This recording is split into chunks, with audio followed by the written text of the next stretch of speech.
सूर्य नारायण भगवान को जब जल चढ़ाया जाता है, हाथ सिर से 8 इंच की दूरी पर होना चाहिए। जम के बोलिए, सिर से कितना ऊंचा होना चाहिए? 8 इंच ऊपर अपना हाथ होना चाहिए मस्तक से सूर्य को जल चढ़ाते समय। और ना चांदी का, ना स्टील का, ना लोहे का, ना प्लास्टिक का, ना कांच का, ना सोने का कोई बर्तन, ना कांसे का, ना एल्युमिनियम का, ना पीतल का, केवल एक पात्र होना चाहिए, वो है तांबे का। काय का पात्र होना चाहिए? तांबे का पात्र। और सूर्य नारायण भगवान को जब 8 इंच ऊपर तुम्हारा हस्त है और जब हम सूर्य को जल चढ़ा रहे हैं, कैसे जल चढ़ाना है वो भी समझ लीजिए। अगर कोई कैंसर का मरीज है, जिसके चेस्ट में कैंसर आ गया हो, लेफ्ट में, राइट में कहीं पर कैंसर आ गया हो, या कोई गठान आ गई हो, तो महाराज आप जल चढ़ाते समय उस जल की धार को सूर्य भगवान को जब चढ़ा रहे हो तो धार आपकी गठान की ओर जाना चाहिए, जिससे सूर्य की किरण उस जल में से आपके उस स्थान पर पड़े, उस जगह पर पड़े जहां पर गठान है। महाराज आप लगातार जल तो चढ़ाना चालू करो, अच्छे अच्छे डॉक्टर फेल हो जाएंगे और कह देंगे गठान ठीक हो गई। आपका लीवर और किडनी गड़बड़ कर रहा है, आप प्रतिदिन, आपका स्वास्थ्य गड़बड़ रहता है, आप प्रतिदिन ये ज्योतिष शास्त्र के अंतर्गत, रत्न शास्त्र के अंतर्गत, ये रत्न शास्त्र, ज्योतिष शास्त्र, रंग शास्त्र जो हमारे यहाँ है, रंगों के हिसाब से ये जितने रत्न होते हैं, माणिक हुआ, मोती हुआ, नीलम हुआ, मूंगा हुआ, पुखराज हुआ, ये क्यों कहते हैं ये पीला है, ये सफेद है, ये नीला है, ये लाल है, इसको शरीर में क्यों पहनाते हैं? उसका कारण होता है कि जब शरीर में पहनते हैं सूर्य की किरण उसमें पड़ती है, हमारे शरीर पर वो कलर का इफेक्ट पड़ता है, उस कलर को शरीर पर लगता है, और शरीर पर लगता है तो हमारा शरीर धीरे धीरे, हमारी जो इंद्रियां हैं वो सही होने लगती हैं, काम सही होने लगता है। तो आप कहते हो ना सब, मैं कौन सा नक पहनूं, मैं कौन सा मोती पहनूं, मैं कौन सा पुखराज पहनूं, मैं कौन सा नीलम पहनूं, वो ज्योतिष शास्त्र के अंतर्गत, रत्न शास्त्र के अंतर्गत जितने रत्न हम पहनते हैं ये केवल उस किरण के लिए ही तो पहनते हैं कि जो सूर्य की किरण मिले, उस किरण का प्रभाव हमारे शरीर पर पड़े। तो इन सबसे अच्छा है कि सुबह शंकर भगवान का नाम लो, तांबा का लोटा में जल भरो, 8 इंच ऊपर सिर से हाथ होना चाहिए, और सूर्य नारायण भगवान का दर्शन साधारण नहीं, जो जल तुम चढ़ा रहे हो वो जल की जो धार आ रही है उसमें सूर्य का दर्शन होना चाहिए, तो कैंसर की बीमारी कभी नहीं हो सकती। लीवर, किडनी, हार्ट, आपके हार्ट में अगर तकलीफ है, डॉक्टर ने कह दिया कि इसमें नस चोक है, आपको कहीं ना कहीं छल्ला डलेगा, आपको कह दिया इसमें कुछ ना कुछ प्रॉब्लम आ रही है, आप सूर्य को अर्घ देना चालू कर दो, सूर्य को जल चढ़ाना चालू कर दीजिए। आप सूर्य को जल चढ़ाओ, वो जल की जो तरंग आ रही है, वो जल जो निकल कर जा रहा है, उसकी जो किरण आपके हृदय पर, आपकी छाती पर पड़ रही है, नाड़ियों में पड़ रही है, नसों में पड़ रही है, उसका बल देखो तो सही। 1 महीना लगातार चढ़ाओ तो 15 दिन 20 दिन कर तो देखो। क्यों राम जी महाराज जल चढ़ाते थे? क्यों भगवान कृष्ण जल चढ़ाते थे सूर्य को? क्यों दशरथ जी महाराज जल चढ़ाते थे? क्यों कश्यप ऋषि जल चढ़ाते थे सूर्य को? सारे 33 कोटि देवता, सारे ऋषिवर, साधु संत सन्यासी तपस्वी साधक उपासक सब भगवान सूर्य को अर्घ दिया करते थे। क्यों देते थे? किस लिए? जब हम सूर्य नारायण भगवान को अर्घ देते हैं, जल चढ़ाते हैं, तो वो जल पृथ्वी पर जब गिरता है तो उसके छींटे हमारे शरीर पर लगते हैं। क्या वो ठीक है? क्या वो श्रेष्ठ है? तो शिव महापुराण की कथा कहती है, जब हम सूर्य को अर्घ देते हैं, सूर्य को जल चढ़ाते हैं, वो पानी जब पृथ्वी पर गिरता है, उसके छींटे हमारे शरीर पर लगते हैं, तो वो श्रेष्ठता का भाव निर्मित करते हैं, वो गलत नहीं हो सकता। कारण अब वो भी समझ लीजिए।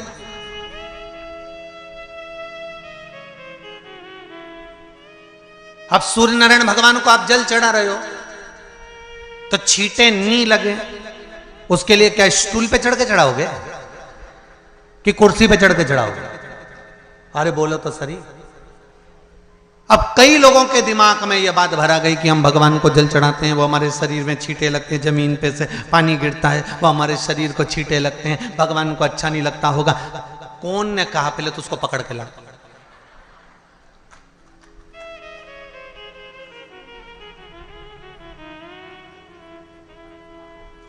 क्योंकि मेरे राम जी महाराज, मेरे भगवान कृष्ण,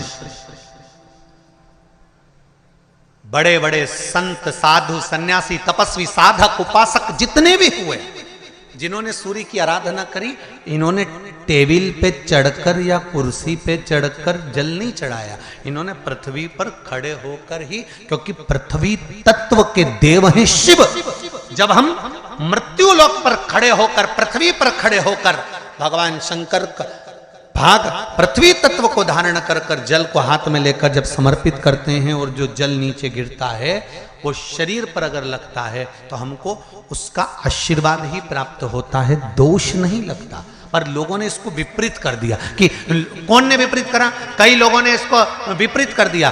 कौन ने विपरीत करा? तो जो दूसरे धर्म के लोग होते हैं, जिनको हिंदू धर्म से नफरत होती है और जो हिंदू धर्म की पूजन, सेवा, अर्चना को समाप्त करना चाहते हैं, वो धीरे धीरे धीरे धीरे कहने लगे कि सूर्य को जल चढ़ाओगे तो शरीर में लगेगा, शरीर में लगेगा तो दोष लगेगा। इसको कह कहकर घर घर में सूर्य को जल चढ़ाना लोगों ने बंद कर दिया कि आप जल चढ़ाएंगे तो दोष लगेगा, शरीर पे छींटा लगेगा, शरीर को ऐसा लगेगा।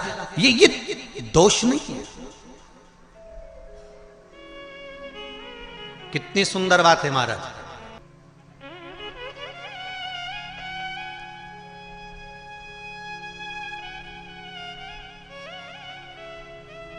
सूर्य नारायण भगवान को जल चढ़ाते समय आपके पंजों की एड़ी ऊंची नहीं होना चाहिए। ध्यान दीजिएगा महाराज। आपका पंजा पांव का पूरा की पूरा जमा होना चाहिए भूमि पर। हाथ कितने इंच ऊपर? 8 इंच ऊपर होना चाहिए। जल जो गिरे, सूर्य की किरण, सूर्य का दर्शन उस जल की रोशनी में करना चाहिए। क्या होगा उससे? जिस बच्चे को आंख में चश्मा लगा हो, मोटे से मोटा चश्मा लगा हो, छूट नहीं रहा हो, तो थोड़े दिन उसको सूर्य का अर्घ चढ़वाना चालू कर दो और जल में से सूर्य का दर्शन कराना चालू कर दो। सूर्य का दर्शन जल में से 2 महीना, 2.5 महीना बहुत है। आंख की रोशनी बढ़ जाएगी, चश्मा हट जाएगा। आप कर कर देखिए। अब एक प्रश्न और खड़ा होता है सूर्य को अर्घ देने का। गुरुजी, पंचदेव पंचायत में सूर्य नारायण भगवान शंकर की पंचायत में हैं। सूर्य नारायण को हम फ्लैट में रहते हैं, हम फ्लैट के अंदर रहते हैं, तो हम फ्लैट में रहते हैं। हमारे यहाँ अगर छज्जा नहीं है, हमारे यहाँ जगह नहीं है, तो हम सूर्य को अर्घ कैसे दें? तो महाराज खिड़की तो होगी। अगर घर में फ्लैट में पानी ढुलेगा और आप लोग नहीं समेट सकते तो एक बाल्टी रख लो, एक पात्र रख लो, पर सूर्य नारायण भगवान को अर्घ देकर रोशनी शरीर पर पड़ना चाहिए।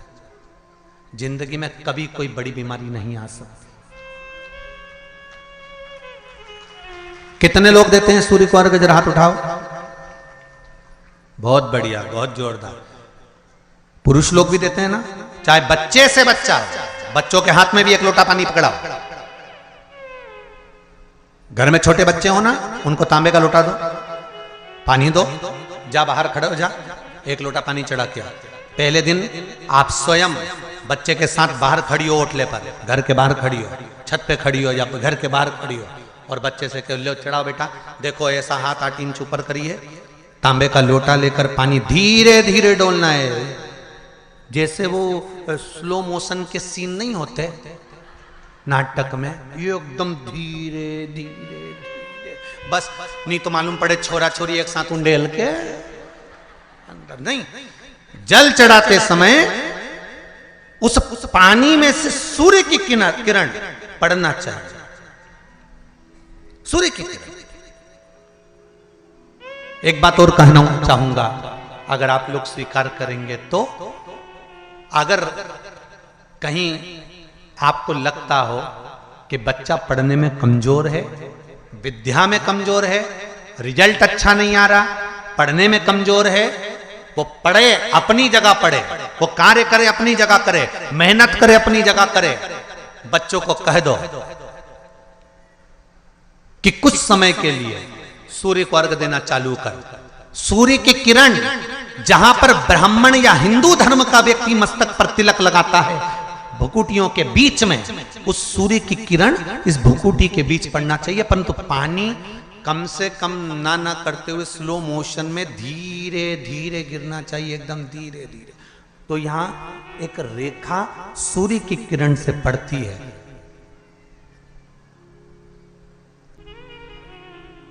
भगवान राम के मंदिर पर जाएंगे, क्या राम जी का रोज जल चढ़ाने को आपको मिलता है? जम के बोलते जाओ जरा, राम मंदिर में रोज जल चढ़ाते हो? नहीं। कृष्ण मंदिर में रोज जाकर जल चढ़ाते हो? नहीं।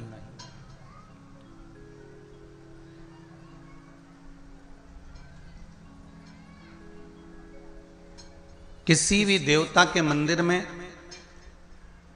रोज जाकर जल नहीं चढ़ाया जाता, पर दो इस शिव पंचायत के दो देव ऐसे हैं जिनको रोज जल चढ़ाया जाता है। एक सूर्य नारायण और दूसरे मेरे देवाधिदेव महादेव, दोनों पर जल रोज चढ़ता है प्रतिदिन।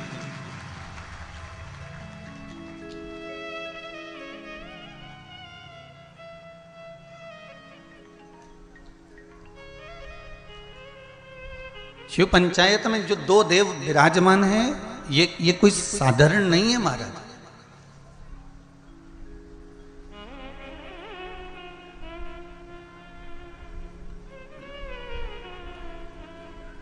इन दोनों देवताओं पर जल जो चढ़ाने का क्रम है,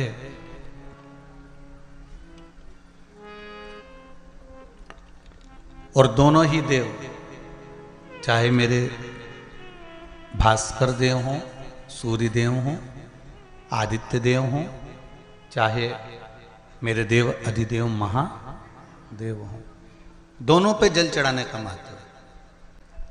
आप में से कितने लोग हैं जो सूर्य को रोज प्रतिदिन अर्घ देते हैं? जरा हाथ उठाइए। बहुत सारे हैं। धर लीजिए, धर लीजिए, बहुत बढ़िया, करना चाहिए।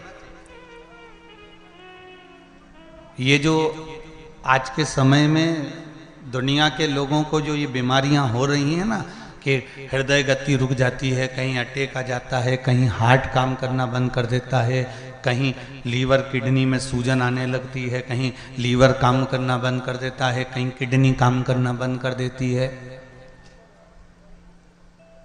कहीं डायलिसिस चालू हो जाता है, कहीं बाईपास करवाना पड़ जाता है, कहीं नसें ब्लॉक होने लगती हैं, डॉक्टर ने कह दिया बाईपास कराओ।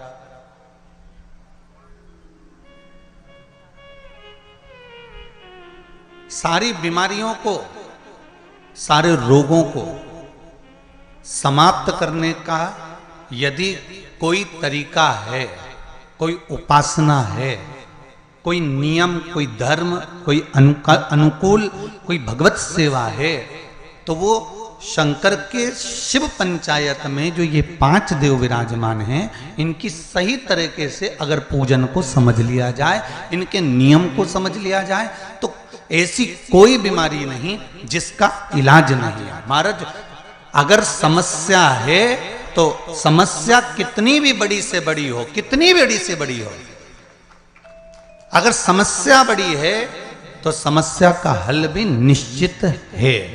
अगर कोई रोग आया है तो उसकी दवाई है।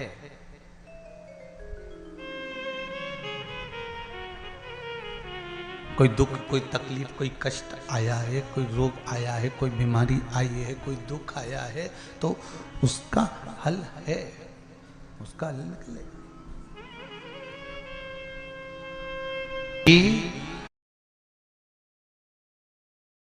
शिवाय नमस्तुभ्यं, श्री शिवाय नमस्तुभ्यं।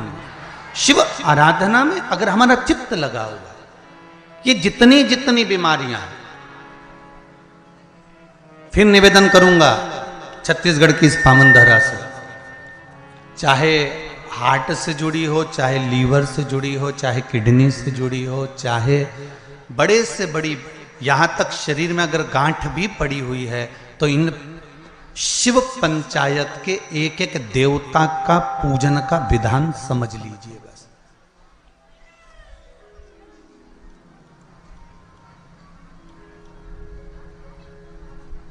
एक एक देवता का हमें विधान समझना। शिव परिवार का मंदिर आपके गांव में भी होगा, है शिवलिंग, गणेश जी, कार्तिकेय, पार्वती जी, नंदीश्वर, ये सब अपने गांव में भी रहता, अपने गांव में भी है, ठीक है।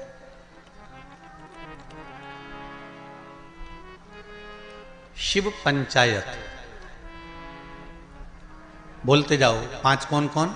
भगवान विष्णु, गणेश जी, दुर्गा भवानी, सूर्य नारायण भगवान और भगवान शंकर, ये 5, ये शिव पंचायत के देव हैं।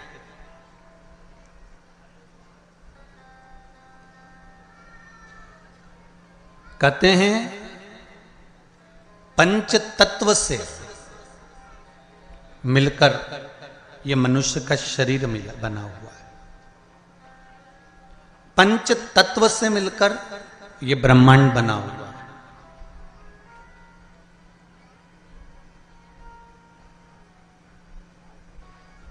पंच तत्व से मिलकर ही शरीर है और पंच तत्व से मिलकर ही ब्रह्मांड। 5 देव, जब हमारा शरीर छूट जाता है, आत्मा चली जाती है, शरीर जब पड़ा रहता है, तब इसको अग्नि में दिया जाता है। अग्नि में देते हैं तो ये 5 भाग अलग अलग इसके चले जाते हैं। पंच तत्व का शरीर।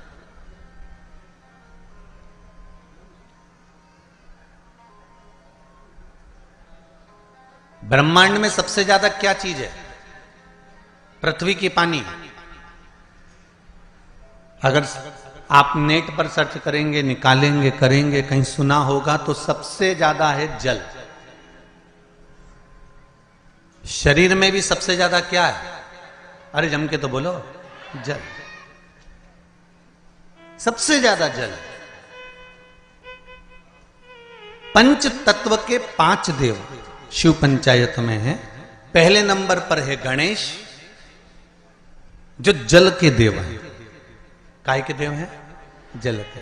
शरीर में भी अगर जल है तो उसके देव श्री गणेश जी महाराज हैं, और मृत्यु लोक में भी अगर जल है तो उसके देव श्री गणेश जी महाराज।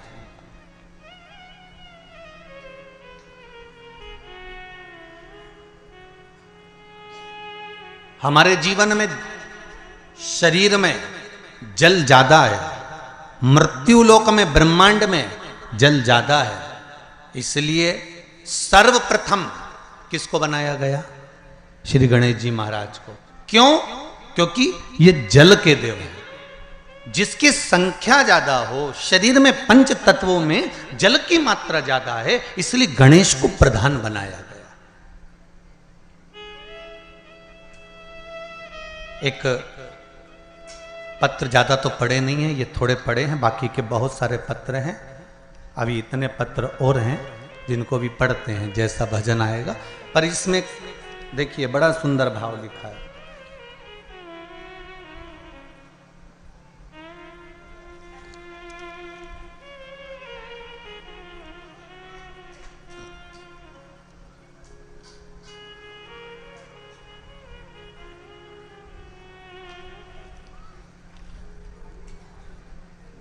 रानू गोस्वामी पाटन, जिला दुर्ग से हैं। कहीं हैं? आप ही हैं? जरा दोनों हाथ हिला दो एक बार। हर हर महादेव। दीदी आपने पत्र लिखा है, रानू गोस्वामी पाटन, जिला दुर्ग से।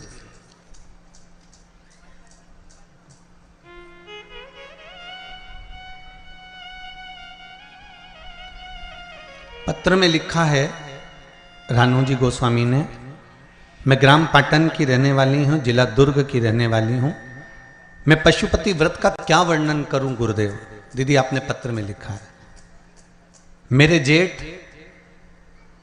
जी का काम छूट गया था, कोई काम नहीं था।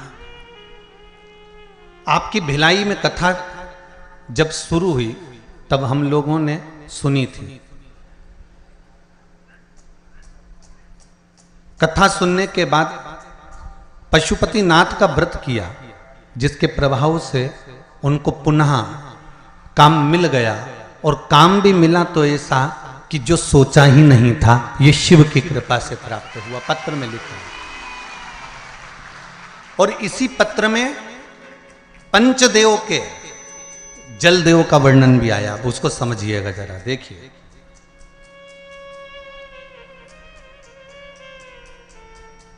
गुरुदेव, मेरे घर पर, आपने लिखा है, मेरे घर पर पानी की समस्या थी। आस्था चैनल पर भी पत्र पढ़ाया जा रहा है, जिससे कई लोगों को लगे कि कहीं गुरुजी तो पत्र नहीं लिख देते हो, इसलिए आप लोगों को पत्र आस्था चैनल के माध्यम से भी आपको बताया जाता है। गुरुदेव, मेरे घर पर पानी की समस्या थी, जिसके मेरी पुत्री ने व्रत किया था। 5 सोमवार पूर्ण होने के बाद मेरे घर पर बोर हो गया, और अब पानी की समस्या का भी समाधान हो गया है। हम सब अत्यंत प्रसन्न हैं। बहुत बहुत धन्यवाद रानू जी, ग्राम पाटन, जिला दुर्ग से। बैठ जाइए। बहुत बहुत साधुवाद। बाबा देवादिदेव महादेव की कृपा पर बनी रहे। हर हर महादेव। अर्थात इस पत्र के माध्यम से हमको यह समझना है कि हम शिव की आराधना केवल अकेले नहीं कर रहे हैं। फिर एक निवेदन करूंगा आप लोगों को, आप अगर शंकर जी के मंदिर में एक लोटा पानी चढ़ा रहे हो ना, तो ये विचार मत करना कि क्या हमने केवल शंकर जी को चढ़ाया। शंकर भगवान की जहां कटी होती है, अर्थात जो नीचे की पीठ होती है, जिसपे शिवलिंग रखा होता है, वो पीठ है माँ दुर्गा भवानी, माँ आदिशक्ति, माँ जगदम्बा, माँ दुर्गा, माँ देवी। और शिवलिंग जो रखा हुआ है वो शंकर का स्वरूप है। ऊपर से जो जलाधारी में से जल गिर रहा है, एक एक बूंद, वो जया, विषहरा, शामरी वारी, दौतली, देव, शिव जी की 5 बेटियां। जो शिवलिंग के सामने एक मोटी सी बीच में लाइन होती है, वो शंकर जी की छोटी लड़की अशोक सुंदरी है। और जो दोनों साइड में भाग नजर आता है, ये गणेश जी और कार्तिकेय जी महाराज। गणेश और कार्तिकेय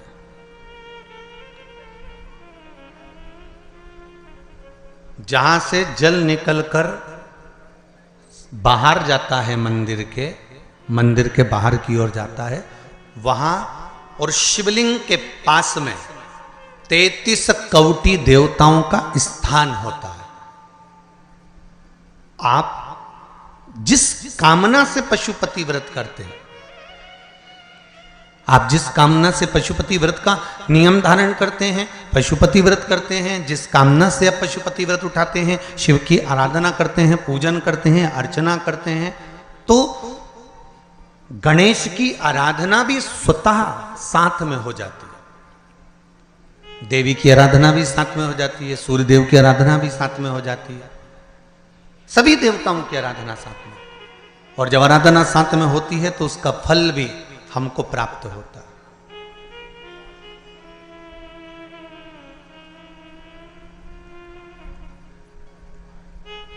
उसका फल भी हमको मिलता है। जैसे शिव पंचायत का पूजन कर कर एक कलश में जल भरकर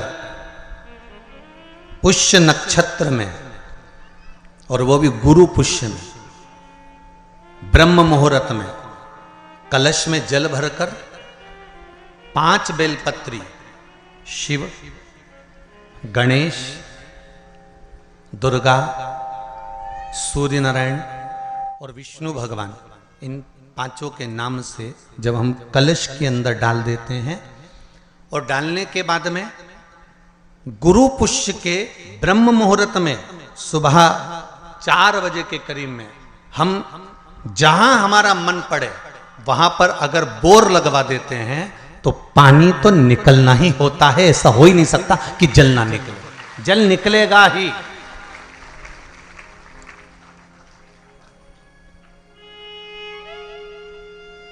बस जो 5 देवों के नाम से अपने 5 बेलपत्री जल के पात्र में रखी, वो कलश जहां बोरिंग हो रहा है उस स्थान पर रखा होना चाहिए। जहां बोरिंग हो रहा है उसके पास में रखा होना चाहिए। कब तक?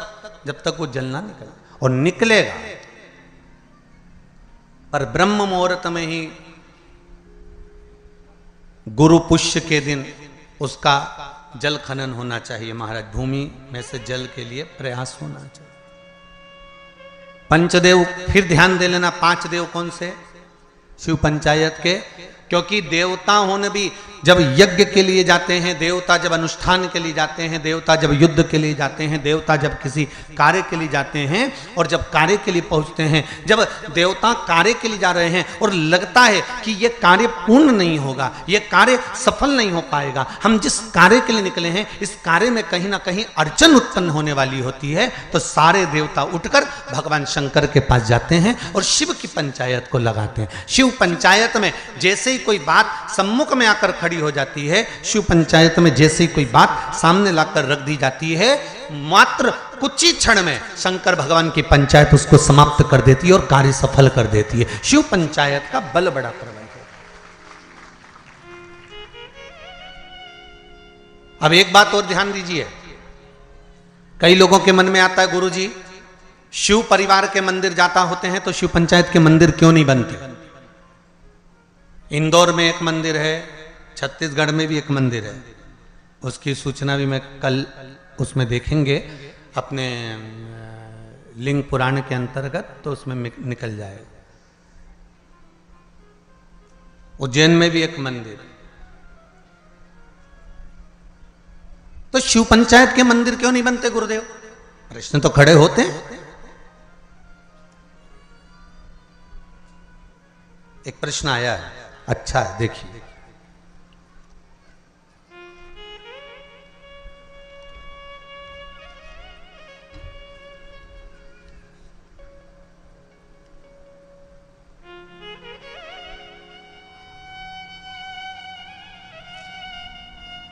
पायल चावड़ा कहीं बैठी हैं? आप ही हैं? दोनों हाथ हिला दो एक बार। हर हर महादेव। सुंदर प्रश्न करा है बेटा आपने। मां, बहुत अच्छा प्रश्न है। शिवजी, गुरुदेव आपसे पूछना है, शिवजी आदि और अंत कुछ नहीं है तो उनकी उत्पत्ति भी नहीं हुई है, तो छिपरा मैया उनकी बहन कैसे हुई? कृपया कथा बताएं। बहुत सुंदर प्रश्न है भाई, जोरदार ताली बजाओ।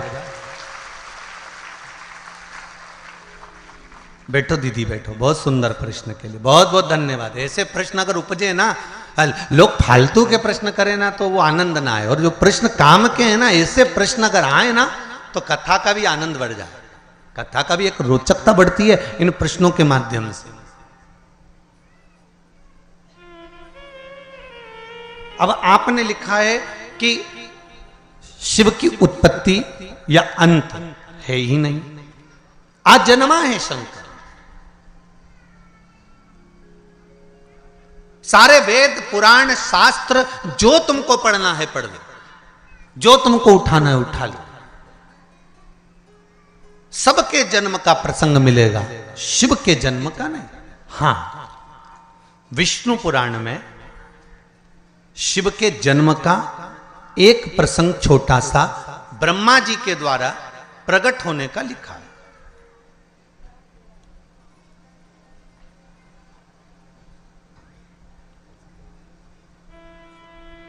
अब एक बात समझने वाली है, आजन्मे शिव हैं तो उनकी बहन कैसे? तो शिव महापुराण कहती है, स्कंद पुराण का काशी खंड और उज्जैनी खंड आप अगर ध्यान देंगे तो उसमें मिलेगा आपको, श्रवण करेंगे आप या उसको पढ़ेंगे उज्जैनी खंड के अंतर्गत, काशी खंड के अंतर्गत, स्कंद पुराण में, तो उसमें एक बात बड़ी सुंदर लिखी है स्कंद पुराण में। जैसा दीदी ने प्रश्न किया है कि उनकी अंत भी नहीं है तो उनकी उत्पत्ति भी नहीं, तो उनके संबंध कैसे, पर काशी खंड में एक शब्द वेदव्यास जी ने लिख दिया स्कंद पुराण के अंतर्गत। वेदव्यास जी लिखते हैं कि भगवान शिव जितनी लीलाओं को करते हैं ये संपूर्ण ब्रह्मांड के कल्याण के लिए करते हैं। खुद के लिए शिव जी ने कोई लीला नहीं करी महाराज, भगवान शंकर ने खुद के लिए कोई लीला नहीं करी। मेरे राघव जी ने जो लीला करी अपने पिता के वचन को निभाने के लिए करी। मेरे भगवान कृष्ण ने जी लीला करी वो अपने माता पिता के अनुकूल करी है, पर मेरे शंकर, मेरे नारायण जो लीला करते हैं वो लीला का क्रम देवताओं के हित के लिए भी होता है। पर मेरे भगवान देवाधिदेव महादेव जितनी लीला को करे हैं, मेरे शंकर भगवान ने जो जो धारण करा, जो जो लीला करी, चाहे माता सती को भस्म करवाया हो, चाहे पार्वती के साथ में मंगल विवाह हुआ हो, चाहे गणेश जी महाराज का प्रागट्य हुआ हो, चाहे कार्तिकेय बाबा का प्रागट्य हुआ हो, चाहे जया विषहरा शामली बारी दौतली या अशोक सुंदरी का प्रागट्य हुआ हो, चाहे शिव की जितनी लीलाओं का क्रम आता है, ये शंकर भगवान ने स्वयं के लिए नहीं, शंकर भगवान ने संपूर्ण जनमानस के कल्याण के लिए अर्थात जनमानस को प्रेरणा देने के लिए करी।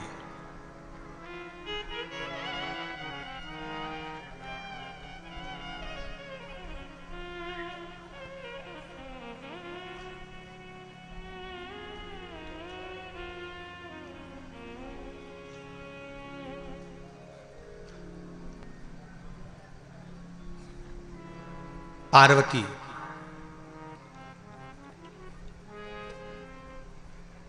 नर्मदा, मां गंगा, क्षिप्रा, सरयू, मंदाकिनी, गोदावरी, कृष्णा, भारत की भूमि की जितनी पवित्र नदियां हैं, भारत की भूमि की जितनी पवित्र नदियों का उद्गम है, भारत की धरा पर जितनी पवित्र नदियां प्रकट हुई हैं, ये कोई संसार सागर में मृत्यु लोक में ऐसे ही प्रकट नहीं हो गई।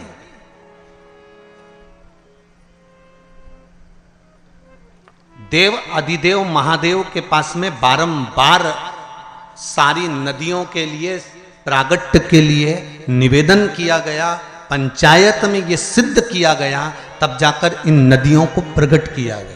और एक बात अपने जीवन में उतार कर रखना, जितनी पवित्र नदियों में आप स्नान के लिए जाओ, जितनी पवित्र नदियों में आप स्नान करने के लिए जाओ, आपसे करबद्ध हाथ जोड़कर निवेदन है कि उन नदियों की पवित्रता पर कभी दाग लगाकर मत आना। परंतु आप और हमने सारी पवित्र नदियों को गंदा कर कर रखा, सारी पवित्र नदियां।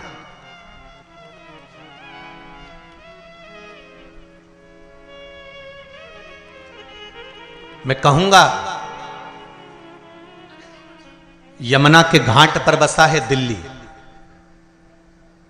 दिल्ली कहां पर बसा हुआ है? यमुना के घाट पर बसा हुआ है। आगरा यमुना के घाट पर बसा हुआ है। मथुरा और वृंदावन यमुना के घाट पर बसा हुआ है। बड़े बड़े तीर्थ मां नर्मदा के घाट पर बसे हुए हैं। बड़े बड़े तीर्थ मां गंगा के घाट पर बसे हुए हैं। बड़े बड़े तीर्थ मां कृष्णा के घाट पर बसे हुए, गोदावरी के घाट पर बसे हुए हैं। ये पवित्र पवित्र नदियां जिनको देवता स्वयं अपने लोक से लेकर मृत्यु लोक में आए हैं। एक भी नदी इस भूमंडल पर नहीं थी, परंतु कहीं शंकर भगवान ने कहा, कहीं देवी ने कहा, कहीं सूर्य ने कहा, कहीं किसी ने कहा, सबने कहीं ना कहीं इनकी आराधना करी है और इनको मृत्यु लोक पर लाने के लिए अथक प्रयास करा, अथक प्रयास। अगर आप शिव पंचायत की कथा को सुन रहे हो तो अपने जीवन में एक बात उतार कर रखना कि शिव पंचायत में एक एक नदियों के उद्गम की कथा का वर्णन है महाराज। और सारे देवताओं ने घोर तप कर कर, घोर घोर तप कर कर इन नदियों को पृथ्वी पर लेकर आए, भूमंडल पर लेकर आए। और नदियां जब भूमंडल पर आ गई, जरा विचार करिए, हजारों हजार वर्ष तक ऋषियों ने, संतों ने, साधुओं ने, देवताओं ने तप साधना करी, तब ये नदियां पृथ्वी पर आई। और पृथ्वी पर आने के बाद ये नदियां इतनी पवित्र रही। और आज उन संतों लोग तो इन नदियों को लेकर आ गए, और हम क्या कर रहे हैं, इन नदियों को ओझल करते जा रहे हैं, इन नदियों को छुपाते जा रहे हैं, इन नदियों पे मकान बनाते जा रहे हैं, कहीं गंदा पानी, कहीं नालों का पानी, कहीं गंदगी सब इन पवित्र नदियों में भेजते जा रहे हैं। और विचार कर रहे हैं कि यमुना मैया हमें तार देगी, विचार कर रहे हैं गंगा मैया हमें तार देगी, विचार कर रहे हैं नर्मदा मैया हमें तार देगी, क्षिप्रा मैया तार देगी। तो कैसे तारेगी?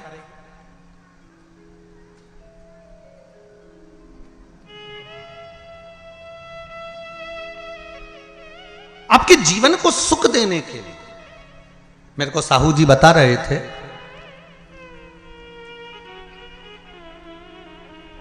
श्री दिनेश जी कह रहे थे कल गाड़ी में, कहे गुरुजी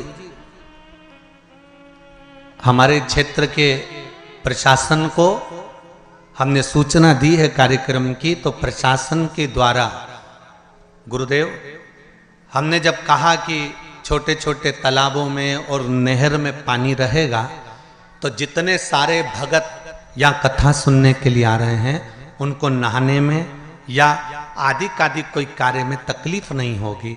तो प्रशासन ने बात मानकर नहरें चालू कर दी और नहरों से पानी भर दिया तालाबों में। मैं धन्यवाद दूंगा यहाँ के प्रशासन को।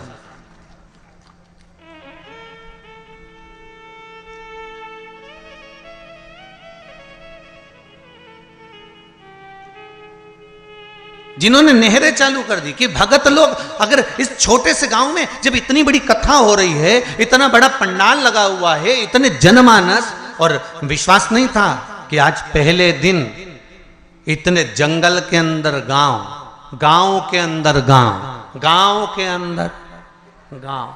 हम भी गाड़ी में पूछते रहे इनसे कि हम सीहोर से चले भोपाल, भोपाल से उतरे कौन सा गढ़, डोंगरगढ़, माँ भमलेश्वरी के दरबार, और डोंगरगढ़ से फिर चले तो निकलते निकलते निकलते निकलते वो महाराज छुरिया है। अब हम समझे कि छुरिया ही हलकोसा होगा, हलकोसा ही छुरिया होगा।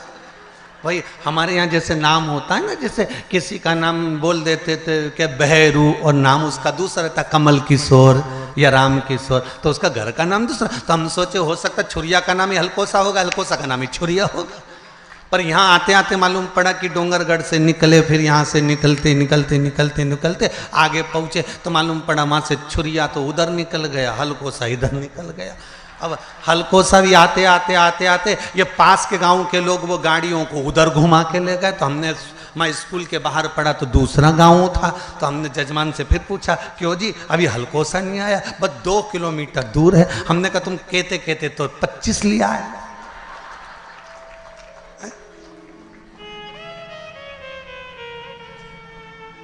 पर साहू जी बहुत बहुत आनंद का विषय ये है कि इस हलकोसा गांव में जिसने छत्तीसगढ़ वालों ने कथा नहीं सुनी वो बाद में पछताएगा, ये पक्का है।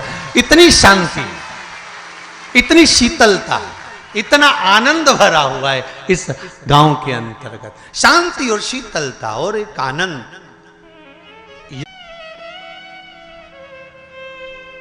वो सुख है।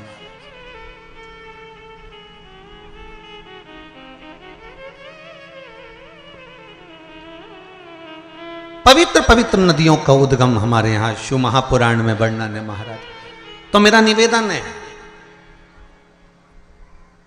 जितना सबका ध्यान रखा जाए उतना ध्यान पवित्र नदियों पर भी दिया जाए। जितनी जितनी पवित्र नदियां हैं उन पर हमारा ध्यान केंद्रित होना चाहिए, केंद्रित। करोड़ों रुपए नदियों की सफाई पर खर्च हो जाते हैं, पर पता नहीं पड़ पाता कि वो नदी की सफाई हुई कि रुपए की सफाई हुई।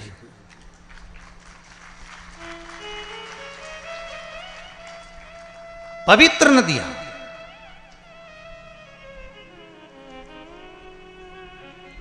चाहे गंगा हो, यमुना हो, सरयू हो, क्षिप्रा हो, सरस्वती हो, ये सब मेरे देवादिदेव महादेव ने जिनको प्रकट करा है, इन नदियों को लेकर आए। जैसे जीजी ने प्रश्न करा कि शिव आजन्मा है, शंकर आजन्मा है, तो उनकी बहन कैसे हुई? शिव महापुराण की कथा कहती है कि भगवान शंकर को एक दूषण नाम के राक्षस का संहार करना था, जो ब्राह्मण के बच्चों का रक्त निचोड़कर पी रहा था। तो शिव लीला करने के लिए एक नदी को प्रकट करना चाहते हैं।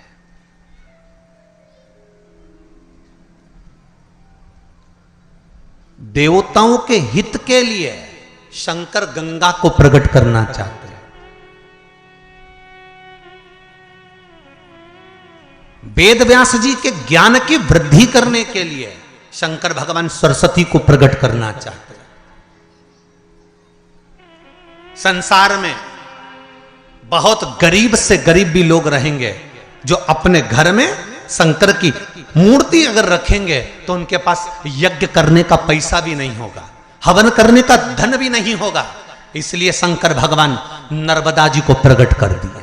कौन सी नदी प्रकट करी? नर्मदा।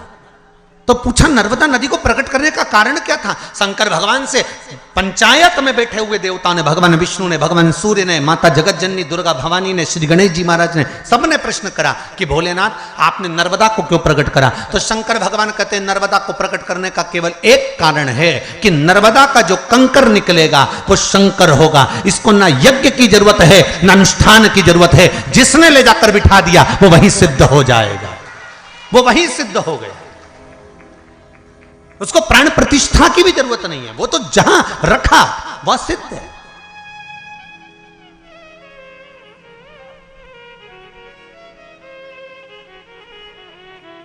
मेरा भोला शिव शंकर ओघड़दानी दयालु दातार संपूर्ण विश्व के कल्याण के लिए लीला करता है। इसलिए नर्मदा का कंकर शंकर कर दिया।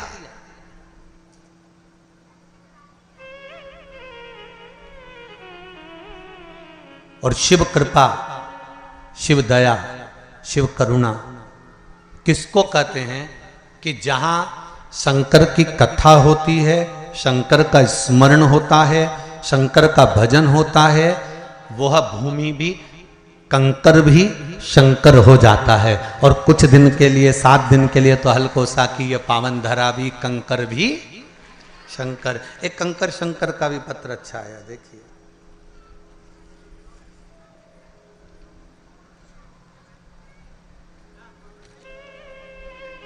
दीपक साहू, रूवा, रूवा लिखा है, रवा लिखा है, देख लीजिए, है रूवा, हाँ, जिला दुर्ग, छत्तीसगढ़। आपने, आप तो पास में ही हैं, जरा माइक पहुंचाइए, कॉर्डलेस दीजिए।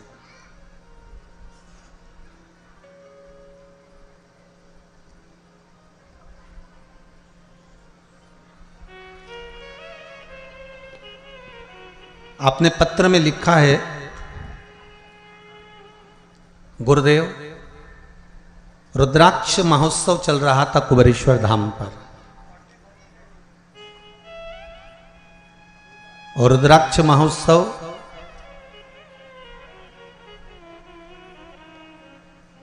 जब कुबेरेश्वर धाम पर चल रहा था तब हम लोगों ने टिकट करवा रखे थे। 10 लोगों के सबके टिकट हुए और सबने टिकट करवाए। गुरुदेव सबके टिकट कैंसिल भी हो गए क्योंकि आपने व्यासपीठ से सबको आने के लिए मना कर दिया था। सही है? श्री शिवाय नमस्तुभ्यम। श्री शिवाय नमस्तुभ्यम गुरुजी। कहाँ से हैं बाबू आप? ग्राम रुदा, जिला दुर्ग। कहाँ है ये? दुर्ग के पास, दुर्ग से 30 दुर्ग छत्तीसगढ़ से। जी जी, क्या कृपा करी बाबा ने? जी, जैसे ही मैं कुबेरेश्वर धाम से आया, मेरा काम पेंटिंग का काम करता हूँ। आपका टिकट कैंसिल नहीं हुआ था क्या? हो गया था। हो गया? नहीं हुआ था टिकट। मैं टिकट कैंसिल करने के लिए स्टेशन गया, जहाँ से टिकट कैंसिल करवाया वहाँ गया, बिलासपुर। आवाज बढ़ाइए बाबू।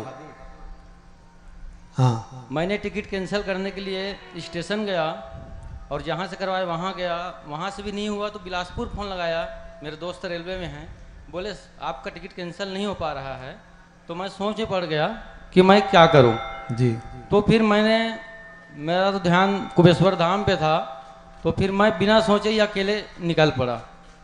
और जैसे ही मैं वहाँ गया, अच्छा दर्शन हुआ, जगह भी सामने मिल गया मेरे को। उसके बाद जैसे ही वहाँ से आया, दूसरे दिन से रोज फोन आता है कि यहाँ काम है, वहाँ काम है। मैं बता नहीं सकता बाबा जी, ऐसा लगता है कि मैं कुबेश्वर धाम पी रहा हूँ। जय हो, जय हो। आपने एक लाइन बड़ी सुंदर लिखी है। मैं एक बात सबको बोलना चाहता हूं कि एक बार कुबेरेश्वर धाम जरूर जाएं। ये आपने लिखा है पत्र में, मतलब कुबेरेश्वर बाबा ने आपको दिया ना, बस। श्री शिवाय नमस्तोभ्यम। बैठिए, बहुत बहुत साधुवाद। शिव कृपा ही ऐसी है। अब जहां जैसे लिखा है इन्होंने, दीपक जी साहू ने, कि गुरुदेव सबके टिकट कैंसिल हो गए, मेरा नहीं हुआ। मतलब कहीं ना कहीं बाबा को बुलाना था। अब आपने बिलासपुर तक विचार कर लिया टिकट कैंसिल करने के लिए, सारा दम लगा लिया, पर शिव को नहीं कराना था। शंकर ने बुलाया और आप चले भी गए, पहुंच भी गए, और बाबा ने कृपा करी, और ऐसी कृपा करी कि 10 जगह से काम के लिए फोन आना चालू हो गया, और बाबा ने आपको काम दे भी दिया। ये शिव की कृपा। आप विश्वास रखकर अगर कथा को श्रवण कर रहे हैं, विश्वास रखकर कथा स्मरण कर रहे हैं, मैं फिर निवेदन करूंगा, भले आस्था चैनल पर कथा सुन रहे हो, चाहे मोबाइल पर कथा सुन रहे हो, चाहे फेसबुक यूट्यूब पर कथा सुन रहे हो, चाहे पंडाल में बैठकर कथा सुन रहे हो, आपकी चित्त वृत्ति मन विश्वास के साथ अगर कथा सुन रहा है, तो ये मानकर चलना कि 3 महीने में बाबा कुंवर भंडारी आपके भंडार भर ही देगा, ये पक्का है। आप उससे प्रार्थना तो करो। शिव पुराण कह रही है महाराज, पंच तत्व से बना ये शरीर, पंच तत्व से निर्मित ये ब्रह्मांड, और शिव पंचायत के वो 5 देव इस पंच तत्व के मूल स्वरूप हैं।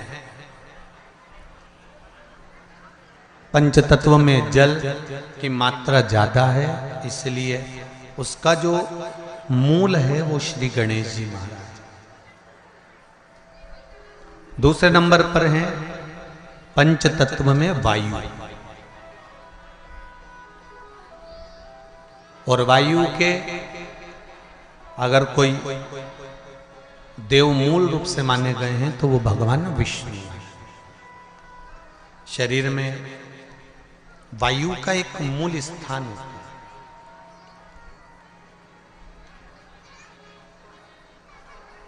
जैसे कई लोग कहते हैं, गुरुजी आप कहते हो कि कथा सुनना चाहिए, कथा पंडाल में जाना चाहिए, या कथा श्रवण करना चाहिए, चाहे चैनल पर सुनो चाहे कहीं पर भी सुनो, पर कथा सुनो।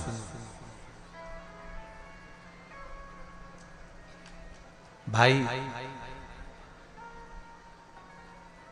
एक बच्चे ने प्रश्न किया था कि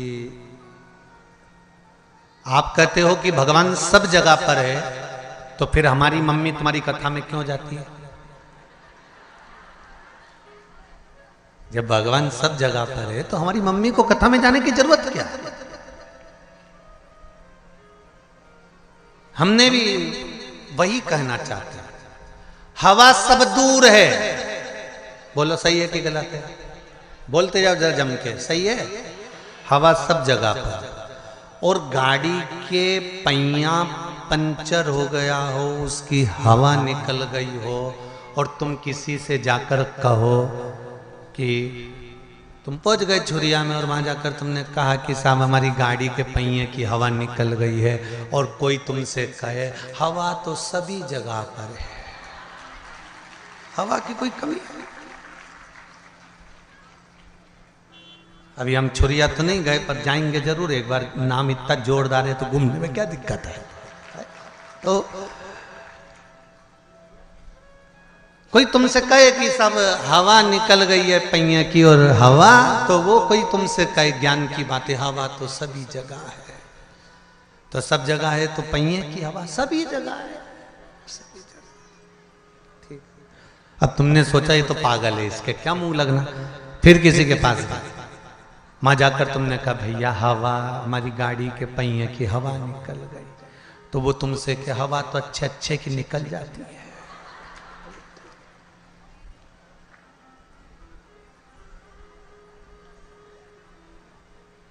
फिर तुमने कहा हवा कहाँ मिलेगी, हवा ही तो है, कहाँ नहीं मिलेगी, सब जगह हवा है। मनुष्य में भी हवा भरी हुई है। ओहो, 4-5 जगह गए और हवा कहीं पूछा, फिर कहीं गए, साहब गाड़ी के पहिए की हवा निकल गई, हवा कहाँ मिलेगी। का फ्री है, सब जगह है, पहिए में हवा डलवाना। फिर कोई ने कहा ये हवा की दुकान है, यहाँ एक मशीन लगी हुई है, उस मशीन से टायर में हवा, जम के बोलो जरा, भरी जाती है। बिना मशीन के टायर में हवा भरा जाएगी क्या? बोलते जाओ जरा दमदारी से। नहीं, उसी तरह मेरा उस बच्चे से निवेदन है जिसने कहा था कि जब भगवान सब जगह पर है तो हमारी मम्मी तुम्हारी कथा में क्यों जाती है, तो उस बच्चे को समझाना चाहूंगा, हवा सब जगह पर है, भगवान कण कण में बैठा हुआ है, पर मशीन तो यही लगी हुई है जो भर देती है।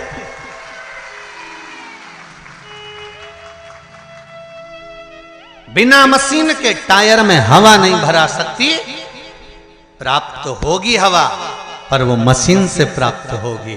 भगवान सब जगह पर है, कण कण में, रसातल में, जल में, थल में, वायु में, आकाश में, पताल में, तुम्हारे घर में, चप्पे चप्पे में भगवान है। पर भगवान को पाने का स्थान अगर कहीं है, जैसे हवा भरने का स्थान हवा वाले की दुकान है, उसी तरह भगवान को पाने का स्थान सत्संग और शिव महापुराण की कथा है, जहां परमात्मा मिल जाता है। क्यों जाते हैं मंदिर, क्यों जाते हैं भगवान के दरवाजे पर? कि वहां भगवान मिल जाते हैं। हवा की दुकान है, वो मिलेगा, प्राप्त होगा वो।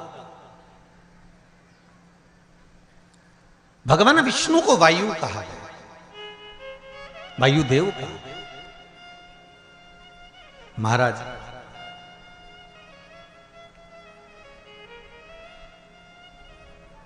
इस मनुष्य के शरीर में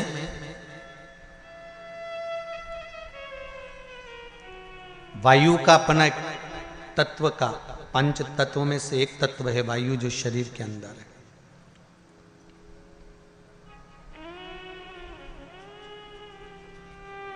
और उस वायु को एकाग्रित रखने के लिए हमारे यहां मंत्रों का प्रभाव है, मंत्रों की प्रबलता।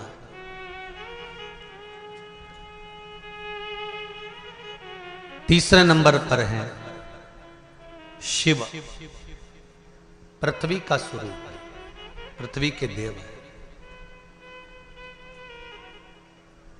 पृथ्वी का देव 33 कोटि देवताओं में किसी को नहीं कहा गया, पृथ्वी का देव केवल एक को कहा गया है, वो देव अधिदेव महादेव है, क्योंकि ये पृथ्वी के देव है। मृत्यु लोक का अगर आधिपत्य किसी के पास है तो शिव के पास।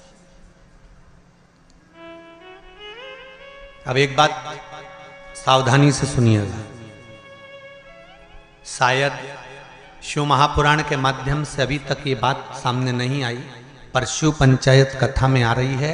जितने आस्था चैनल पर कथा सुन रहे हो, जितने फेसबुक और यूट्यूब पर सुन रहे हो, और जितने इस छत्तीसगढ़ की पावन धरा पर बैठकर सुन रहे हो, बहुत सावधानी से सुनना।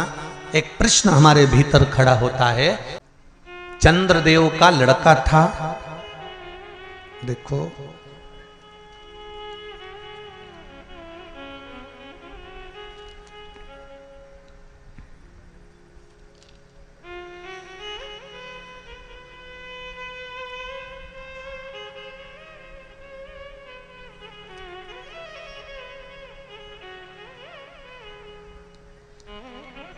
चंद्रदेव का लड़का था वर्चा। क्या नाम था? जम के बोलिए जरा। वर्चा। सुंदर प्रसंग है शिव पंचायत शिव महापुराण का। जब संसार के हित के लिए, संपूर्ण विश्व कल्याण के लिए ब्रह्मा जी ने 33 कोटि देवताओं को बुलाया और बुलाकर ब्रह्मदेव ने कहा कि हे देवताओं, मृत्यु लोक में द्वापर में भगवान कृष्ण, भगवान विष्णु कृष्ण के रूप में अवतरित होने जा रहे हैं। सारे देवता अपने अपने पुत्रों के साथ में, अपनी अपनी पुत्रियों के साथ में, पुत्र वधुओं के साथ में, धर्म पत्नियों के साथ में 33 कोटि देवता द्वापर में रूप रख रख कर आप भी जन्म लो, आप भी प्रकट हो, क्योंकि भगवान कृष्ण। सारे देवता जाने लगे पर चंद्रदेव ने मना कर दिया। चंद्रदेव बोले कि मैं तो चले जाऊंगा, मना नहीं है, अगर आप कहते हो तो मैं चले जाऊंगा, मैं जाकर रूप रख लूंगा और भगवान कृष्ण की सेवा में लग जाऊंगा, पर मेरा बेटा वर्चा, चंद्रदेव कहते मेरा पुत्र वर्चा नीचे नहीं जाएगा।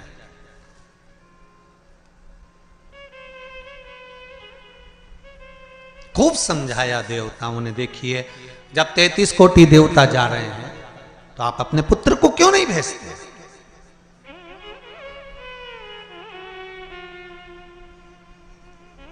शिव महापुराण की कथा एक बड़ा सुंदर बात कह रही है। अच्छी लगे तो रख लेना, नहीं लगे तो जाते जाते कहीं कोई कुंड या तालाब मिले तो उसमें पटक देना। बात तो कहेंगे व्यासपीठ से, अच्छी लगे तो रखो। देवता कह रहे हैं चंद्रदेव, वर्चा को, आपके पुत्र को आप मृत्युलोक में भेजो, जनहित के कल्याण के लिए। जब राष्ट्र हित की बात आए, जनहित की बात आए, धर्म की बात आए, सनातनियों की बात आए, देव और धर्म की बात आए, तो हर माता पिता को चाहिए कि अपने घर के बच्चों को सबसे पहली सीख ये दी जाए कि धर्म का जब मामला हो, सनातनियों का जब मामला हो, जब राष्ट्र सेवा का मामला हो, तो सामने जाकर खड़े हो जाओ, आगे जाकर खड़े हो जाओ। यह हर एक बच्चे को सीख देना चाहिए।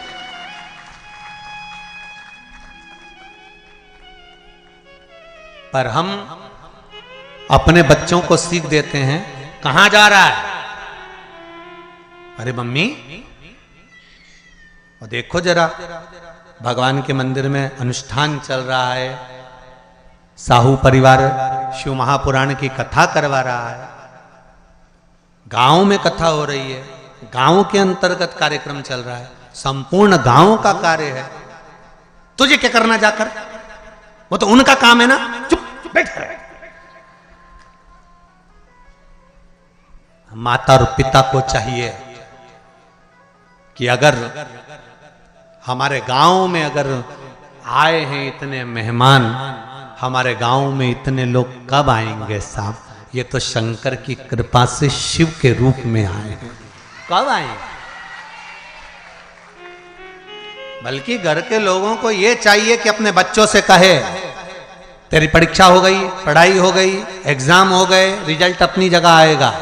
7 दिन शिव महापुराण की कथा चल रही है, जाकर पंडाल में सेवा करो, झाड़ू लगाओ, कोई को जरूरत हो पानी पिलाओ, किसी चीज की जरूरत हो तो सेवा करो।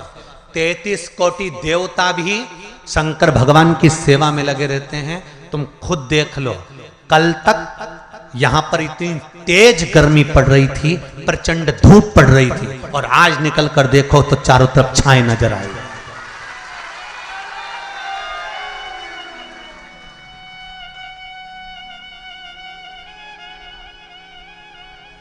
कार्यकर्ता कह रहे थे, गुरुजी इतनी गर्मी, इतनी गर्मी, इतनी गर्मी, इतनी गर्मी कि कपड़े तक पसीने में नहा रहे हैं। अब बोलो, गर्मी किस किस को लग रही है आज? जम के तो बोलो जरा, लग रही कहीं? सूर्य नारायण भगवान को भी शंकर जी ने कह दिया जरा छाता लगा ले थोड़ी देर के लिए, 3 घंटा कथा चल रही है। ये शिव कृपा। और पूरे पंडाल में 2 बजे कथा चालू हुई है और 2 बजे से लेकर अभी जो भी टाइम हो 4:30 बजने वाली है। और उतनी देर में तुम देख लो पूरी जगह छांव ऐसी, सब दूर धूप पड़ रही है और यहाँ पूरे पंडाल के आसपास ऐसा लग रहा है जैसे भगवान खुद हवा कर रहा, खुद कृपा कर रहा। तो ये शिव कृपा नहीं तो और क्या है? शिव दया नहीं तो और क्या?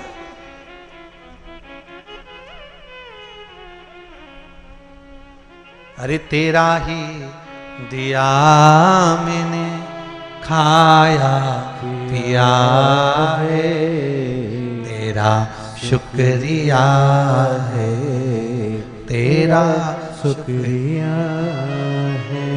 मुझे भोले बाबा ने बहुत दे दिया है, तेरा शुक्रिया है, तेरा शुक्रिया है। जब धर्म हित की बात आए, सनातनियों की बात आए, देव और देवताओं की बात आए, तब हमारे बच्चों को हमें सीख देना है कि आगे बढ़ जा।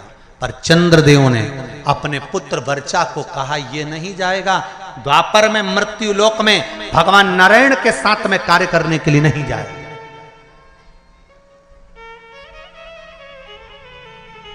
वर्चा को सूचना मिली, वर्चा को खबर मिली। कई लोगों के मन में एक प्रश्न आता है, भगवान कृष्ण पांडवों के साथ थे? बोलो तो थे ना? भगवान कृष्ण अगर पांडवों के साथ थे, भगवान कृष्ण को मालूम था अभिमन्यु चक्रव्यूह में फंस चुका है, भगवान कृष्ण चाहते सुदर्शन उठा के अभिमन्यु को बचा सकते थे। भगवान कृष्ण चाहते तो अभिमन्यु की रक्षा कर सकते थे, भगवान कृष्ण चाहते तो अभिमन्यु को बचा सकते थे, अभिमन्यु की रक्षा कर सकते थे। जब अर्जुन, नकुल, सहदेव, भीम, युधिष्ठिर, ये 5 की रक्षा मेरे कृष्ण ने हर घड़ी, हर पल, हर क्षण करी, तो सुभद्रा का पुत्र है अभिमन्यु।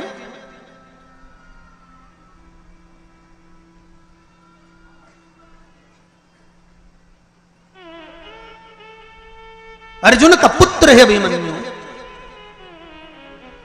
तो फिर अभिमन्यु की रक्षा क्यों नहीं करी? क्या भगवान कृष्ण को नहीं मालूम था कि ये मरने वाला है? क्या भगवान कृष्ण को नहीं ज्ञात था कि ये मरने वाला है? उसकी कथा है ये। चंद्रदेव ने कह दिया था मैं मेरे बेटे को नहीं भेजूंगा। वर्चा को मालूम पड़ा,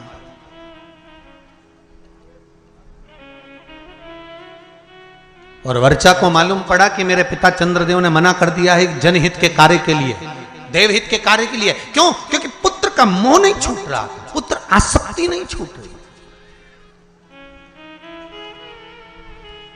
कई लोग आपसे पूछेंगे पूर्व समय में अभिमन्यु कौन था जिसकी रक्षा मेरे कृष्ण ने नहीं करी? पांडवों की रक्षा करी पर अभिमन्यु की रक्षा नहीं करी। लोग आपसे प्रश्न करेंगे, आपको उत्तर देना पड़ेगा।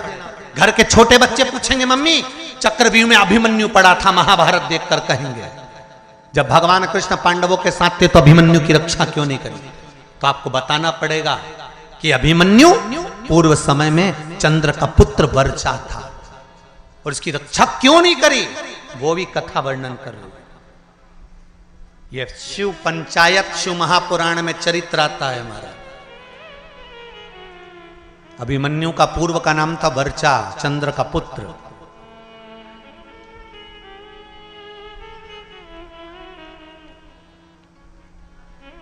क्या कमी पड़ गई थी, क्यों नहीं करी? वर्चा को मालूम पड़ा कि मेरे पिता ने मुझे मना कर दिया, मेरे पिता ने कह दिया कि मृत्युलोक में मेरा पुत्र वर्चा नहीं जाएगा, क्योंकि पुत्र आसक्ति, पुत्र मोह, पुत्र का स्नेह बड़ा प्रबल हो। पुत्र का मोह ही तो था जो धृतराष्ट्र का पूरा वंश डूब गया। अगर पुत्र मोह में धृतराष्ट्र नहीं पड़ता ना तो बच जाता पूरा परिवार, पूरा परिवार बच जाता। पर माताओं और भाई जितने लोग कथा सुन रहे हैं, आपसे निवेदन है इतना पुत्र मोह मत पालना कि तुम्हारी औलाद ही तुमको नष्ट कर दे, तुम्हें बर्बाद कर दे। ऐसा पुत्र मोह मत पालना।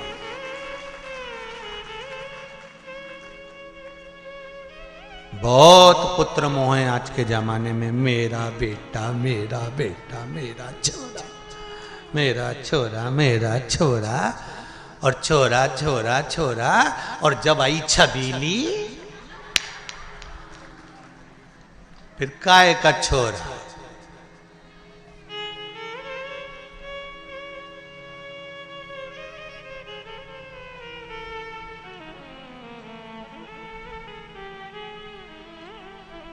फिर तो छोरा छबीली के नेन पे चले। छबीली एक बार घूर के देख लेनी।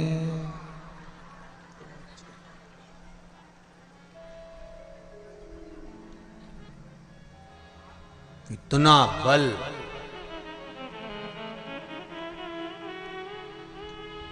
इतनी बार घर से निकलता था, कभी मम्मी से कहकर नहीं जाता था कि मैं यहां जा रहा हूं।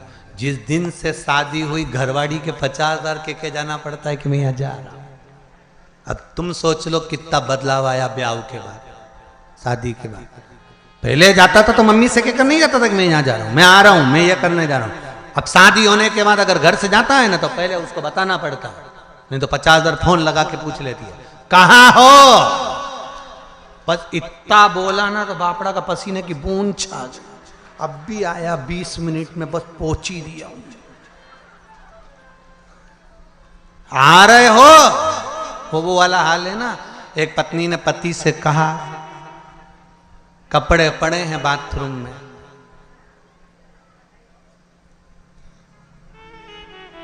धो देना, नहीं तो मैं धो दूंगी। अब समझदार पति था, समझ गया अगर कपड़े नहीं धोए तो ये अपने को, मतलब एक ही लाइन बोली उसने जगदम्बा ने, बाथरूम में कपड़े पड़े हैं धो देना, नहीं तो मैं धो दूंगी। अब उतने में समझदार पति समझ गया कि अपन को धोना जरूरी है, नहीं तो ये अपने को धो देगा। तो बेचारा नहाया बाद में, पहले वाने कपड़े ही धोया क्योंकि उसको मालूम था नहीं तो अपने धो देगी दारू। तो ये निवेदन है आप सबसे। बच्चों को वर्चा ने कहा अपने पिता चंद्र से कि आप पुत्र मोह में पड़े हो, पुत्र मोह की आसक्ति है आप।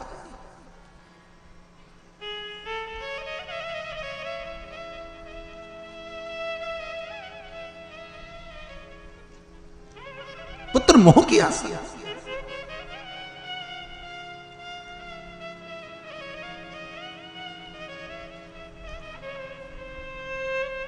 बेटा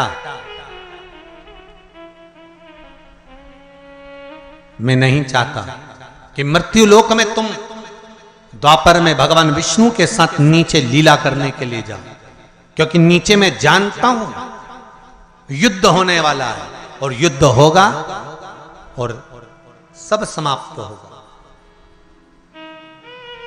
वर्चा ने कहा चंद्रदेव से, पिताजी दो क्षण भी अगर भगवान का साथ मिलता है ना तो उससे बढ़कर कोई कृपा नहीं हो सकती। जब रावण मरा था तो मंदोदरी सिर पटक पटक कर रो रही थी, रावण की धर्म पत्नी मंदोदरी।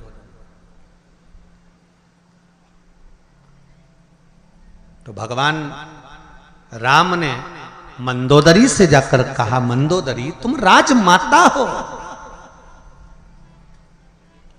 मंदोदरी तुम लंका की राजमाता हो, तुम रानी हो लंका की, पति के लिए वियोग कर रही हो। पति के लिए रो रही हो? मंदोदरी कहती है, कौन कहता है कि मैं पति के लिए रो रही हूं? मंदोदरी कहती है, क्या आप मुझे अज्ञानी समझते हो? मंदोदरी राम जी से कहती है, क्या मुझे आप अज्ञानी समझते हो? भगवान ने पूछा क्यों? मंदोदरी कहती है, यह अज्ञानता की बात है कि किसी के मरने पर रोया जाए। आया है सो जाएगा राजा रंक फकीर, एक सिंहासन चढ़ गया दूसरा गया बंद जंजीर। ये तो संसार सागर है, जो आया है उसको जाना है। कोई अच्छे से जाएगा, कोई बुरे से जाएगा, मरना तो सबको है, चाहे तुम बादाम खाओ चाहे रोटी खाओ। राख का ढेर सबका बनना। कहीं की ब्यूटी क्वीन भी होगी ना, उसके मरने के बाद राख क्वीन नहीं होगी।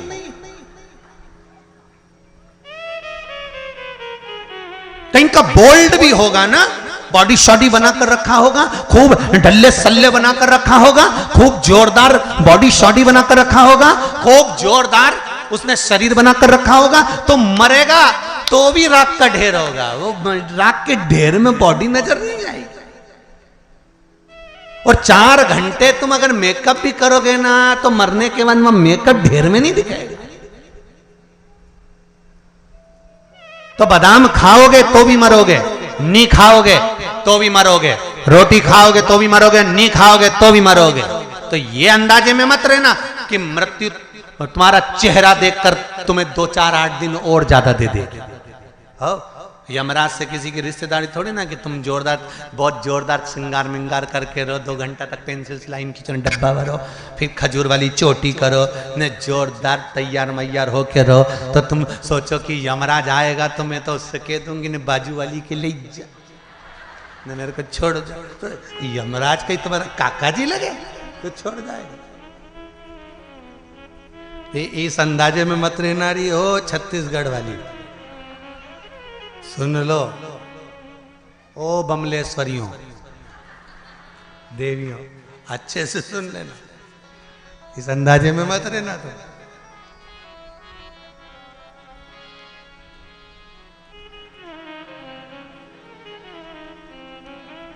अरे महाराज, वर्चा ने कहा, पिताजी तुम्हारा ये मोह ये ठीक नहीं है। अगर ये मोह ठीक नहीं,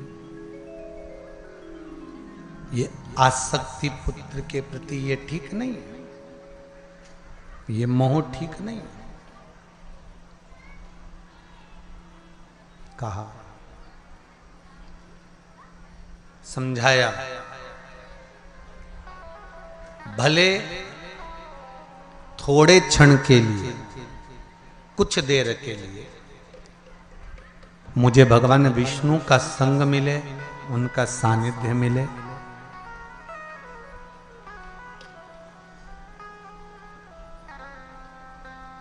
पर मिला तो सही ना।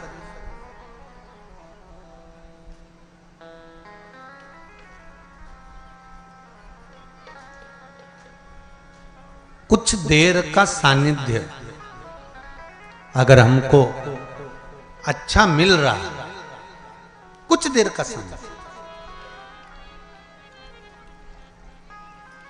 तो पहले भगवान को धन्यवाद देना कि हमको अच्छे लोगों का संग सानिध्य मिल रहा है।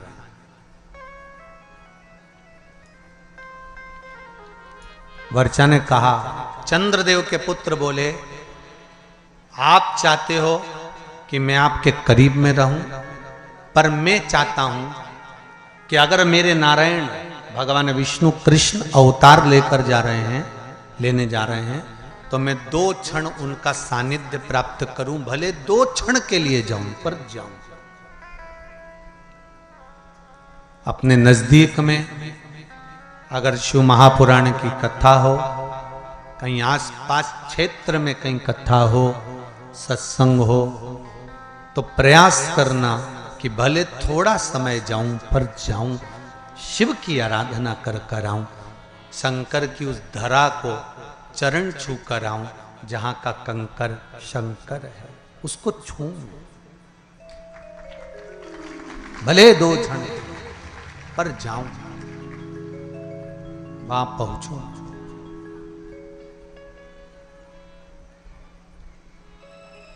अविरल भक्ति को मैं प्राप्त करूं।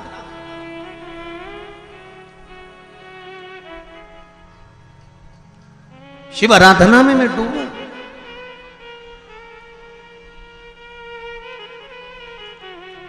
वर्चा, मुझे जाना है, पर पुत्र, मैं तुझे भेजने से पहले देवताओं से बात करूंगा। चंद्रदेव ने बुलाया भगवान ब्रह्मा को और ब्रह्मदेव से कहा, प्रभु मेरी एक बात को स्वीकार करेंगे? बोलिए क्या बात? मैं अपने पुत्र वर्चा को भेजने को तैयार हूं, पर चाहता हूं कि ज्यादा समय मेरा पुत्र मृत्यु लोक में ना रहे, तुरंत मेरे पास वापिस लौट कर आ जाए। ब्रह्मा जी ने कहा तथास्तु। जब भगवान विष्णु का कृष्ण अवतार होने वाला था तब ब्रह्मदेव ने हाथ जोड़कर भगवान विष्णु से, कृष्ण से कहा था, हे कन्हैया कृपा करना, आप अर्जुन को, नकुल को, सहदेव को, भीम को, युधिष्ठिर को और भी जितने जितने हैं इनको बचा लेना, पर चंद्र का पुत्र वर्चा जो अभिमन्यु बनकर जन्म लेगा इसको मत बचाना, क्योंकि इसके प्राण छूटेंगे, ये तुरंत अपने पिता के पास चले जाए। कई लोगों ने प्रश्न खड़े करे, भगवान कृष्ण सबको बचा सकते थे तो इनको क्यों? एक प्रश्न और आता है, कई लोग प्रश्न खड़े करते हैं कि केदारनाथ जी में त्रासदी मची थी ने इतने मर गए थे, भगवान अगर थे तो भगवान ने क्यों नहीं बचाए? तुम्हारा जब जन्म होता है ऊपर लिखा पड़ी होती है कितने समय के लिए जाना चाहते हो, सील ठप्पे ऊपर से लगे होते हैं, नीचे नहीं। जब अभिमन्यु जन्म ले रहा है तो वर्चा स्वयं चंद्रदेव करेंगे, मेरा पुत्र मुझे शीघ्र चाहिए।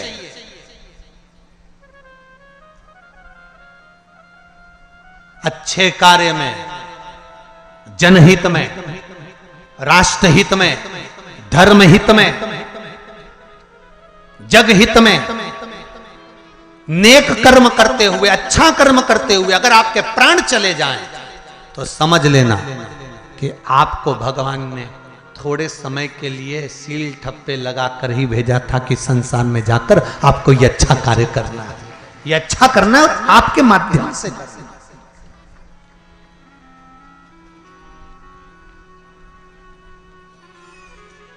जाओ आप ये कर्म करो।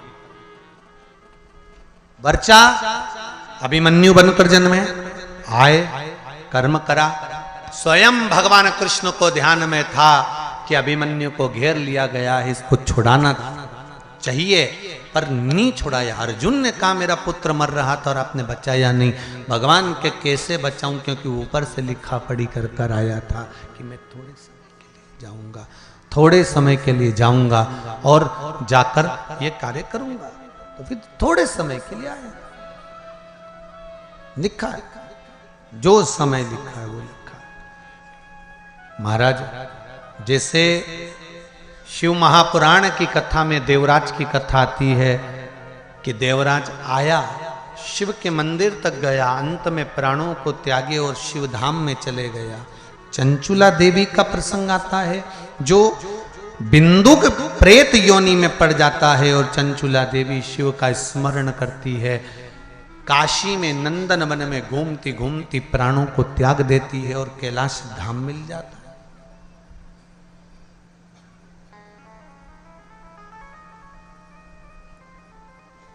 कैलाश धाम मिल गया उनको। तब वहां पर भी उसको सुख नहीं मिलता, क्योंकि पति स्मरण में आता है। इसकी गति क्या है? मेरा पति चोरी कर कर लाया, कपट कर कर लाया, छल कर कर लाया, बेईमानी कर कर लाया, प्रपंच कर कर लाया, ला लाकर मुझे दिया, पर उसको प्रेत की योनि मिल गई, भोग तो मैंने भोगा है ना, उसको प्रेत की योनि मिल गई। उस प्रेत योनि से उसको छुड़ाना, उस प्रेत योनि से उसको मुक्त करना। तो उसने देवाधिदेव महादेव से प्रार्थना कर कर फिर तुमरुका जी से शिव महापुराण की कथा सुनना चाहिए। शंकर और पार्वती ईश्वर जी और गोरा जी बनकर पधारे। हमारे बीच में ईश्वर जी और गोरा जी आ रहे हैं, जोरदार ताली बजाकर स्वागत करें शंकर और पार्वती का। ईश्वर जी गोरा जी बनकर, गणा और गोर बनकर पधार रहे हैं। बोल काशी विश्वनाथ भगवान की जय। ईश्वर जी और गोरा जी पधारे हैं, जोरदार ताली बजाएं भगवान शंकर और पार्वती का, जो सुंदर आनंद के साथ में शिव पार्वती कथा को श्रवण करने के लिए जा रहे। गणा और गोर बनकर कथा सुनाने वाले कोई दूसरे नहीं, कथा सुना रहे हैं श्री तुमरुका जी। एक निवेदन, तुमरुका कोई साधारण नहीं है, भगवान शंकर के प्रबल गण हैं, उपासक हैं, भक्ति में शिव की डूबने वाले, शंकर की आराधना में डूबने वाले तुमरुका जी। और फिर निवेदन करूंगा, कई पत्र हैं आप लोगों के जिसमें आप लोगों ने लिखा है कि बाबा ने कितनी कृपा करी है। पत्र तो बहुत सारे पढ़ नहीं पाते, पर निवेदन, जिस नारी का गर्व न ठेरता हो, कई वर्ष हो गए हो, सफेद आंकड़े की जड़ लेकर शंकर भगवान पर से 21 बार घुमाकर तुमरुका जी का नाम लेकर उसको कमर में रजस्वला धर्म के 7वें दिन मंदिर में ही उसको कमर में बांध लेना चाहिए और बाबा से निवेदन करना चाहिए। उस जड़ को लेकर आना है तो पति पत्नी दोनों साथ जाएं, सफेद आंकड़े की जड़ को लेने के। ये नहीं कि पत्नी किसी नौकर चाकर से बुलवा ले या पति खुद लेकर आ जाए या पत्नी स्वयं लेकर, दोनों को जाना चाहिए और शिव नाम का स्मरण करना चाहिए, शंकर का भजन करना चाहिए, कीर्तन करना चाहिए। उसको कमर में बांधे, शिव नाम की भक्ति में डूबे, बाबा देवाधिदेव महादेव से प्रार्थना करे। विश्वास रखो, कई लोगों को बाबा ने संतान दी, आपकी भी झोली बाबा भरेगा जरूर। तुमरुका जी का स्मरण, भगवान तुमरुका जी ने शिव महापुराण की कथा कहना प्रारंभ करी।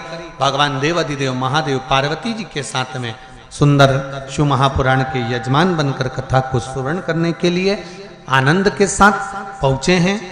यजमान शिव और पार्वती का पूजन कर रहे हैं, आरती का क्रम प्रारंभ होगा।